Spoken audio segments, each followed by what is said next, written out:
Iingat lang. Napakaraming nagsasabi na kapag ikaw yung pinakamahina sa team, mag-tank ka na lang.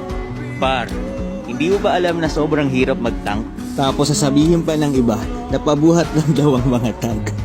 Ipapaliwanag ko sa iyo kung ano trabaho ng isang tank.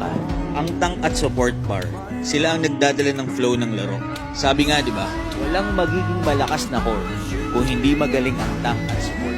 Trabaho namin mag-zone, mag-check bush, Mag-invade at magbigay ng set at shot call. Yung isip niyan, dapat timing talaga.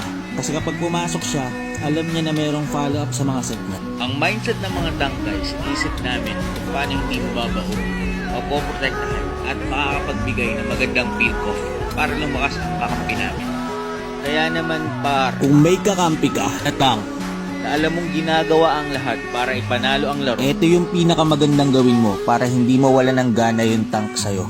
Pag nag-i-invade siya, respuhan nyo kapag hinahabol siya ng mga kalaban. Mag-follow up ka lagi sa mga set at pick-off niya. At wag na wag nyong sisihin kapag meron siyang mga maling set. Kasi par, sa tagal-tagal ko na nagtatank, sobrang hirap kapag ginagawa mo na yung lahat. Tapos dahil lang sa isang maling set mo, ay sisisihin ka na.